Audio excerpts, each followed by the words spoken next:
আসলে দর্শক এমন একটি ঘটনা আমরা রামগঞ্জবাসী, দেহলা গ্রামবাসী সাক্ষী হয়ে যাব, কখনো আমরা কল্পনা করতে পারি নাই। এই ঘটনা বর্ণনা দিতে গিয়ে আসলে অনেক কষ্ট হচ্ছে, কারণ একই সাথে ৩টা লাশ একই ঘরের, বাবা, স্ত্রী এবং সন্তানের। অথচ যে সন্তানকে চিকিৎসা করানোর জন্য বাবা ঢাকায় নিয়ে গেছে, যে সন্তানকে চিকিৎসা করবে, অথচ এখন এই যে সামনে বাবার কবর সহ সন্তান এবং মায়ের কবর অপেক্ষা করতেছে। এই প্রতিটা মানুষের মুখে হাসি নাই, প্রতিটা মানুষের মুখে কান্না, প্রতিটা মানুষ কষ্ট নিয়ে এই মুহূর্তে বেঁচে আছে। আসলে আমরা যে বাড়ির কথা বলছি, এই বাড়ির নাম হলো সেরাজ আলী ব্যাপারী বাড়ি। আর মনির হোসেন নামের এই প্রবাসী। আসলে মূলত তিনি একজন প্রবাসী। তিনি 5 তারিখে হয়তো চলে যেতেন, হয়তো তার হয়াত এখান পর্যন্ত শেষ।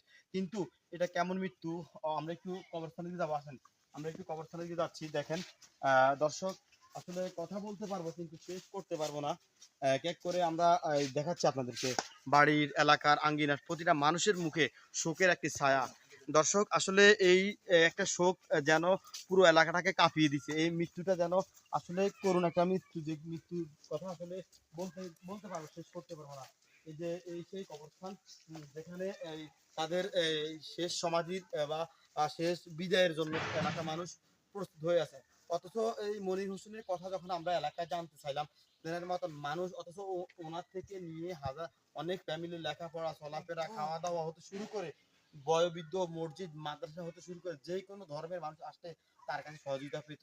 কেন তার সাথে নির্মম এই ফরিয়া, কেন তার সাথে এই কাজটি করা হলো? আমরা জাতি হিসাবে গভর্নমেন্টের কাছে, প্রশাসনের কাছে অনুরোধ করব, এই মনির এটাকে হত্যাকাণ্ড নাকি এমনি হত্যা বা এমনি মারা গেছেন, আসলে এটা আমরা এখন পর্যন্ত বলতে পারবো না।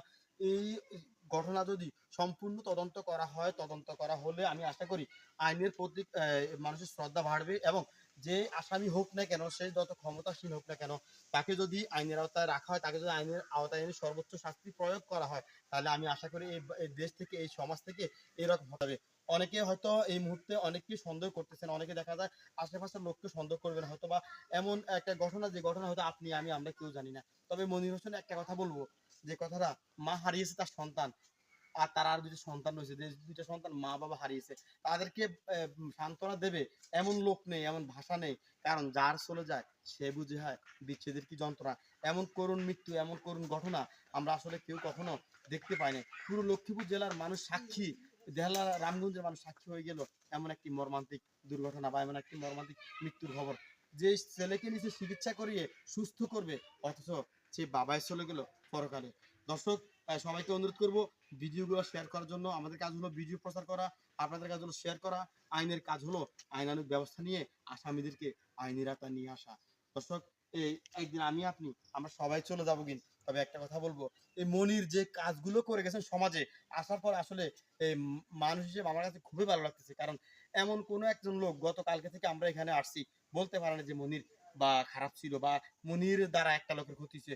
মন্দিরের দ্বারা ছোট বড়, হিন্দু, বৌদ্ধ, খ্রিস্টান, মুসলমান হতে শুরু করে ধর্ম বর্ণ নির্বিশেষে সবাই উপকার ছাড়া ক্ষতি হয় নাই। কিন্তু তারা মনিরের এই পরিবারের সাথে এই কাজগুলা করছে, তাদেরকে আইনের আওতায় নিয়ে আসার জন্য অনুরোধ করব।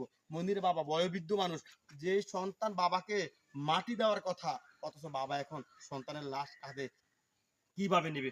মনিরের 5 বছর, 8 বছরের সন্তান, 12 বছরের সন্তান, তাদেরকে আমরা কি বলে সান্ত্বনা দেব? কিন্তু যদি সান্ত্বনা না দিতে পারি, একটা কথা বলবো, যারা এই ঘাতক, যারা এইটার সাথে জড়িত আছেন, মাস্টার মাইন্ড হিসাবে যদি কাজ করে থাকেন, তাদেরকে আইনের আওতায় নিয়ে এসে এই সর্বোচ্চ শাস্তি প্রয়োগের মাধ্যমে রাষ্ট্রে এই আইনের বিচার প্রতিষ্ঠা করার জন্য গভর্নমেন্টের কাছে অনুরোধ করব।